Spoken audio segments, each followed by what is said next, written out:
இதுவே எங்க அம்மாவா இருந்தா ஹாஃப் அன் ஹவர்ல சூப்பரா செஞ்சிருவாங்க. இன்னும் பெட்டரா நீ பண்ணிருக்கலாம். ஒரு 2 வாய் வைப்பாரு, வச்சுட்டு அப்படியே வச்சிருவாரு. எனக்கு வேணாம், நான் எங்க அம்மா வீட்டுக்கு போறேன். வீட்டில் ஒரு சமையல் நடக்கும்போது நீங்க எப்படி வெளியில போய் சாப்பிடுங்க? அம்மா வீட்டு தான் வெளியில. சாம்பார் தவிர நான் வேற என்ன வச்சாலும் வந்துட்டு அவர் சாப்பிட மாட்டாரு. ஆனா அவங்கள நான் சாப்பிடக்கூடாதுன்னு சொல்லல சார். அது வேறு சொல்லுவீங்களா? நீ சமைக்க வேண்டாம், ரெஸ்ட் எடுத்துக்கோ, அம்மா சமைக்கிட்டு பார்த்துக்கலாம்னு சொல்லிட வேண்டியது. அந்த மாதிரிலாம் சொல்ல மாட்டாரு. குரூப் 4 எக்ஸாமுக்கு நான் சொல்லுவேன், ஏங்க நான் போடுறேன், நீ பாஸ் ஆக மாட்டே, போடாத. உன் பேருக்கு பின்னாடி அது போடுறதுக்காக மட்டும் நீ அது பேருக்கு பின்னால போட்டுக்கிறதுக்காக கூட படிச்சா தான் என்ன? அப்பா இருக்கிற வரைக்கும் தான் இவர் என்னை படிக்க வச்சாரு. அப்பா இறந்துட்டாங்க. அதுக்கப்புறம் என்னெல்லாம் ஜாலியா சொல்றத கூட உங்க மனைவிமார்கள் சீரியஸா எடுத்துக்கிறாங்க. ஒரு கற்பூரம் கொளுத்துறானா கூட அதை கரெக்டா ப்ராப்பரா பண்ண மாட்டாங்க. கற்பூரம் இருக்கா மேடம்? வாங்க, உங்களுக்கு கொளுத்த தெரியுதான்னு இப்ப தெரிஞ்சுக்கலாம். அப்படியே அவங்க ஒரு தடவை கொளுத்த போறது இல்லை. அதனால நீங்க பயப்படாம கையில வச்சுங்க. என்ன பஸ் அவங்களுக்கு தான் ஏத்தே தெரியாது, நீங்க ஏன் பயப்படுறீங்க? ஐயோ பைபிள்ல ஏதோ பிளான் பண்ணுது. பண்ணிட்டாங்கன்னா அவங்கள கரெக்டாக வளர்த்துருக்காங்க. சரியா? காட்டுங்க. இவ்வளோ மகிழ்ச்சியா நீங்க இருந்து நான் பார்க்கவே இல்லை. ஷோ ஆரம்பிச்சதுலேருந்து. ஏய், இந்த கிச்சிக்கால் வேலையெல்லாம் என்கிட்ட வச்சுக்கிறாத. ஒத்த கால தனியா வெட்டிப்பிடி ஒண்ணே.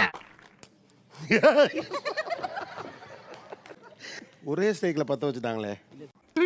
இது எலக்ட்ரிக் சுடுகாடு. ஊட்டி விடுறதுன்னா அவங்களுக்கு வீட்ல இருந்தே பழக்கப்படுத்தி விட்டுருக்காங்க. நல்லா பசியில சாப்பிட்டுட்டு இருக்கப்போ எங்க ஊட்டி விடுங்க, எங்க ஊட்டி விடுங்கன்னு. இந்தா சாப்பிடு. என்னங்க இது? நீ தின்ற தின்னுக்கு இப்படிதானே பண்ண முடியும்? ரொம்ப ரேரா கேட்பேன் சார். 5 மந்த்துக்கு ஒன்ஸ் அப்படிதான் கேட்டிருக்கேன், ஊட்டி விடுங்கன்ட்டு. 2 நாளுக்கு முன்னாடி கூட ஊட்டி விட்டேன் சார். அசிங்கப்படுத்துற அப்படி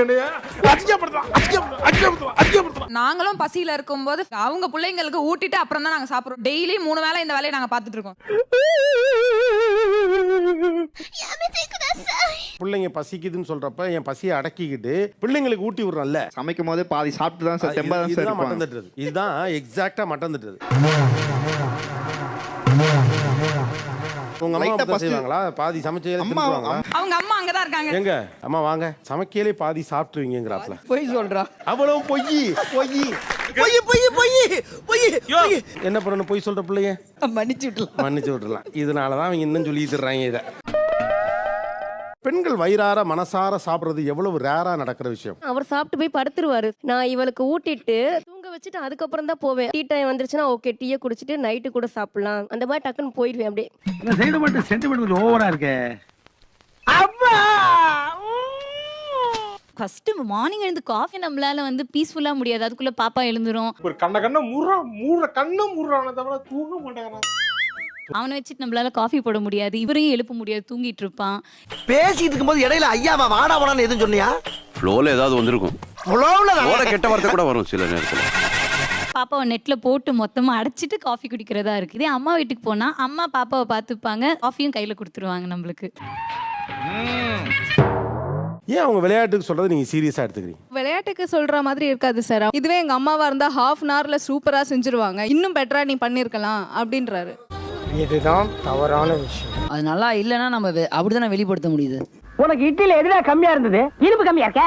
இனிப்பு ஒரு 2 வாய் வைப்பாரு, வச்சுட்டு அப்படியே வச்சிருவாரு. எனக்கு வேணாம், நான் எங்க அம்மா வீட்டுக்கு போறேன் சாப்பிடுறதுக்கு அப்படின்னு சொல்லிட்டு. முழு கதையும் சொல்றானே. அம்மா வந்து எனக்கு பிடிக்கலன்னா அதை வச்சுட்டு நான் அவனுக்கு வேற செஞ்சு தரேன்னு சொல்லிடுவாங்க. ஒரு டிஷ் எடுத்துக்க 2 மணி நேரம் எடுத்துப்பாங்க. திருப்பி இன்னொரு டிஷ் எடுத்துக்க 2 மணி நேரம் எடுத்தானா பசி தாங்காது. செத்த பையல நீ நலமா இருந்தா ஒளிஞ்ச எனக்கு பத்தி நீ சாவமே செத்த பையல. ஃபர்ஸ்ட் ஆஃப் ஆல் நீங்க கம்பேரே பண்ணாதீங்கன்றேன். உங்க அம்மாக்கு 60 இயர்ஸ் மேல ஆகுது, அவங்களுக்கு நிறைய எக்ஸ்பீரியன்ஸ் இருக்கும், சீக்கிரமா பண்ணி முடிச்சிருவாங்க. ஆனா நாங்க அப்படி கிடையாது. பிகாஸ் பேசிக்கலி ஐ அம் சோம்பேறிங்க. இப்போ ஒர்க் ஃப்ரம் ஹோம் வந்ததுக்கு அப்புறம் இன்னமும் வந்துட்டு எங்களோட ஒர்க் வந்து இன்னும் அதிகம் தான் இருக்கு. அந்த ஷிஃப்ட் நாங்க பார்க்கணும். இவ்வளவு வேலைக்கு நடுவுல உங்களுக்காக தானே சமைச்சு கொடுக்குறோம், அதை நீங்க ரெஸ்பெக்ட் பண்ணணும்ல. நீ கேட்ட ஒவ்வொரு கேள்வி என்ன செருப்பால அடிச்ச மாதிரி இருக்குடா. மாதிரி இல்ல, உண்மையிலே செருப்பால தான் அடிச்சது. நீங்க 2 ஹவர் சமைச்சு எனக்கு கொடுக்குறீங்க, இப்ப திருப்பி நான் உங்களை 2 ஹவர் சமைக்க சொல்றது எனக்கே அது கஷ்டமா இருக்கும். நீ அவ்வளோ நல்லவன் இல்லையா? ஸோ அதனால நான் எங்க அம்மா வீட்டுக்கு போய் நான் சாப்பிட்டுறேன். இந்த அம்மா வீட்டுக்கு கிளம்பி போய் சாப்பிட்றதுலாம் எனக்கு ரொம்ப புதுசா இருக்கு. நமக்குன்னு புதுசா கிளம்பி வரானுங்களே. சாம்பார் தவிர நான் வேற என்ன வச்சாலும் வந்துட்டு அவர் சாப்பிட மாட்டாரு. தோடா 2 வாய் எடுத்து வைப்பாரு, அந்த தட்டை அப்படியே வச்சிருவாரு. வச்சுட்டு அப்படியே நான் இல்ல எங்க அம்மா வீட்டுக்கு போய் சாப்பிட்டு வந்துடுறேன். ஏன் நான் செவனான்னு இருக்கேன், என்ன வந்து மம்முழுக்கிறான் அவன். அம்மா வீடு பக்கத்துல இருக்கு சார். அம்மா வீடு பக்கத்துல இருக்கு, நீ சமைக்க வேண்டாம், ரெஸ்ட் எடுத்து குடும்பத்துக்கோ அம்மா சமைக்கிட்டு பாத்துக்கலாம்னு சொல்லிட வேண்டியது. அந்த மாதிரி எல்லாம் சொல்ல மாட்டாரு. உன்னைய பத்தி நான் கூட என்ன நினைச்சிருந்தேன், நீ இடம் சீப்பாலா இருந்திருக்க. வீட்டுல ஒரு சமையல் நடக்கும்போது நீங்க எப்படி வெளியில போய் சாப்பிடலாம்? சார் அம்மா வீட்டு அம்மா வீட்டு தான் வெளியில. ஐயோ, எந்த ட்ரெண்ட்ல பேசினாலும் எந்த ரூட்ல போனாலும் விடவே மாட்டேங்கிறானே, நான் என்ன பண்ணுவேன்? இப்போ உங்க அம்மா சமைக்கிறாங்க, எனக்கு எங்க அம்மா சமையல் தான் பிடிக்கும், இது எனக்கு வேணாம்னு சொல்லிட்டு அவங்க அம்மா வீடு பக்கத்துல இருக்கு, அங்க போய் சாப்பிட்டாங்கன்னா முறை இல்லதான். இது என்னப்ப?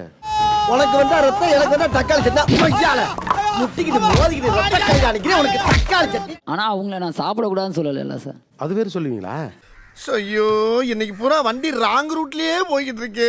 நீங்க 3-4 நாளும் போயிட்டு நான் அம்மா வீட்டுல சாப்பிடுவேன்னா அப்ப அவங்க என்ன பத்தி என்ன நினைப்பாங்க? வீட்டுல ஏதோ சமைக்கவே இல்ல அப்படி ஒரு இமேஜ் கிரியேட் பண்றாருன்ட்டு எனக்கு கஷ்டமா இருக்கு.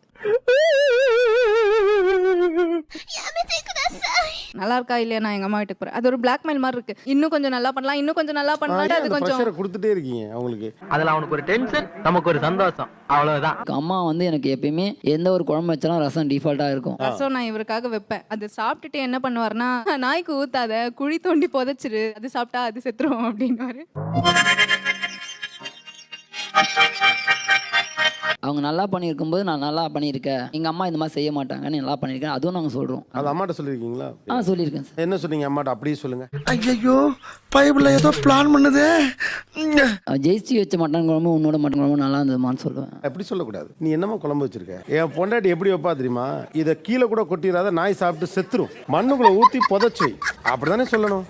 ஏய், என்னை வச்சு ஒன்னும் காமெடி கிமெடி பண்ணலையே. கீழே ஒரு பொருள் கிடக்குன்னா நான் அதை பார்க்காம தான் நான் போயிருப்பேன். இவர் அதை வந்து பார்த்துக்கிட்டே தான் இருப்பாரு. என்ன ரீசனா, நான் எப்போ அதை கவனிச்சு எடுக்கிறேன்னு. இவ்வளவு பெருசா வளர்ந்துருக்கியே, உனக்கு ஏன் இந்த வேலை? நான் வந்து திரும்ப அதே பக்கம் தான் வந்திருப்பேன், திரும்பவும் கவனிச்சிருக்க மாட்டேன். உடனே கூப்பிட்டு இங்க பாரு கீழே பேனா கிடக்கு, நீ என்ன கவனிக்காம மேலோட்டமே நடக்கிற, 4.5 இயர்ஸா வந்து நான் இதைத்தான் நான் உனக்கு கத்து கொடுத்துட்டு இருக்கேன், இதை வந்து அக்செப்ட் பண்ணிக்க மாட்டேன்னு கேட்கிறாரு சார். பண்ணாடிக்கு பிறந்த 12வது புள்ள மாதிரி பேசுறீங்களே சார், வேதனைக்கு பெத்து போட்ட வெட்டி பைய மாதிரி பேசுறீங்களே சார். நீங்க டீச்சரா? எப்படி சார் கரெக்டா சொல்லிட்டீங்க? பழக்கம் தாமா. பாத்தியில ப்ராடக்ட்ட 30 வருஷம் எக்ஸ்பீரியன்ஸ் எப்படி பிடிச்சது பாத்தியா? பொருள் வந்து இப்படிதான் இருக்கணும் அப்படின்றத நம்ம வச்சிருப்போம். அதே மாதிரி அவங்க கிட்ட எதிர்பார்க்கிறோம். நம்ம எப்ப பார்த்தாலும் கவனிக்காத மாதிரியே போறாங்க. அந்த நேரத்துக்கு அதை எடுத்து வைக்கலாம்ல. மறந்துட்டேன். வீட்டுல உங்களுக்கு உதவிக்கு வேற யாராவது இருக்காங்களா? இல்ல. அப்ப நீங்க என்ன பண்றீங்க? நீங்க உதவி தானே பண்ணணும். வேர்வை வர்ற வேலையா தர்றாங்கப்பா, அதை போய் நம்ம எப்படி எடுத்துக்கிறது? அதை விட்டுட்டு 5 ரூபா நோட்டை கீழே போட்டுட்டு எப்ப எடுக்கிறான்னு பார்ப்போம். சில விஷயங்களை சரியா நடக்கணும்னு நான் விரும்புறேன் சார். ஒரு விஷயம் சரியா நடக்கணும்னா அது எதன் வழியா கொடுக்கப்படும்னா நீங்க பங்கேற்பதன் வழியா தான் அதை சரி செய்ய முடியும். ஐயா, இவ்வளவு நாளா மூடி கிடந்த அறிவு கண்ண நீங்க திறந்துட்டீங்கயா. குரூப் 4 எக்ஸாமுக்கு நான் சொல்லுவேன், ஏங்க நான் போடுறேன், நீ பாஸ் ஆக மாட்டேன், போடாத. உனக்கு புத்தி சொல்ற அளவுக்கு எனக்கு அறிவு கிடையாது. என்ன, நான் 2ஆம் கிளாஸ் ஃபெயில் ஆனவன். படிக்க விரும்புகிற மனைவியை உனக்கு பாஸ் ஆக முடியாதுன்னு சொல்றீங்க சார். எக்ஸாமுங்க அப்ளை பண்றாங்க சார், வீட்டுல படிக்கணும்ல, அது புக் வாங்கி அதை படிக்கணும்ல, அதெல்லாம் படிக்கல. ஓகே, வாங்கிட்டு வந்து தரது இல்லைங்க சார். அவங்களோட நான் கம்மியாக தான் படிச்சிருக்கேன். எனக்கு இந்த புக் வாங்கி கொடுன்னு சொன்னா நான் வாங்கி அதை கொடுக்க போறேன். அதை பத்தி சொல்லவே இல்லையே. கிடையாதுங்க சார், ரீசன் அது கிடையாதுங்க சார். அவன் போய் சொல்றான் ரெஃப்ரி, அவன் போய் சொல்றான், அது மிகவும் ஆபத்தான மிருகம். டிகிரி படிக்குள்ள எனக்கு மேரேஜ் ஆயிடுச்சு, அரியர் இருந்துச்சு. அதை அடிக்கடி சொல்லி காட்டுவாரு, நீ காலேஜ்ல அரியர் வச்சா நீ என்ன எக்ஸாம் எழுதி பாஸ் ஆக போற.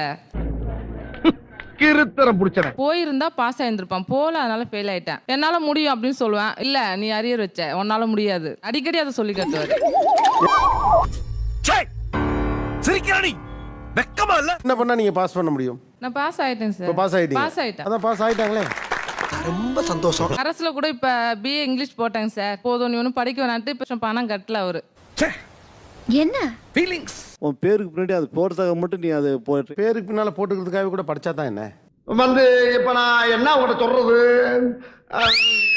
பண்ண முடியுமா அப்படின்னு எனக்கு ஒரு இதுதான். அவங்களுக்கு முடியுமா முடியாதாங்கிறத யார் முடிவு பண்ணணும்? உள்ள ஒரு தோணுது அப்படி. அருவாளா?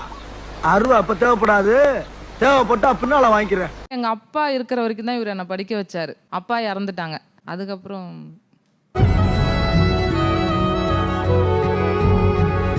போலீஸ் எக்ஸாம் எழுதினாங்க சார். நான் பாஸ் ஆயிட்டேன், வேலைக்கு போக கூடாது, செட் ஆகாது அப்படின்னு சொல்லிட்டாரு, அதனால போல. எனக்கெல்லாம் இந்த மாதிரி அவங்க கையில கிடைச்சாங்கன்னா அவ்வளவுதான் சாப்பிடுச்சிருவேன். போலீஸ் வேலை கஷ்டமா இருக்கும், ஏன் அங்க போய் எல்லாத்தையும் நீங்களே முடிவு பண்ணிடுறீங்க. போலீஸ் வேலை கஷ்டம், இங்கிலீஷ் லிட்டரேச்சர் கஷ்டம். அது என்ன சொல்றது? நீ என்ன லூசா சிரிச்சுட்டே இருப்ப? உங்க பையனை படிக்க வைக்கிறீங்களே, அவன் பாஸ் ஆவானான்னு உங்களுக்கு தெரியுமா? அவனுக்கு அந்த கெப்பாசிட்டி எல்லாம் கிடையாது. எனக்கு என்னமோ அப்படிதான் தோணுது. சும்மா ஏதோ படிக்கிறான் அப்படின்னு நான் சொன்னேன்னா அது எப்படி இருக்கும் உங்களுக்கு? வரும்ல. உனக்கு வந்தா ரத்தம் எனக்கு வந்தா தக்காளி சட்னா கொய்யால அதே தான் அவங்க அப்பாவுக்கும் வரும். நீ படிச்சுட்டு வேலைக்கு போற வெறும் பேருக்கு பின்னால டிகிரி போட்டுக்கிறதுக்கான போடுற அதுக்கு கூட படிப்போம், தப்பு இல்லை.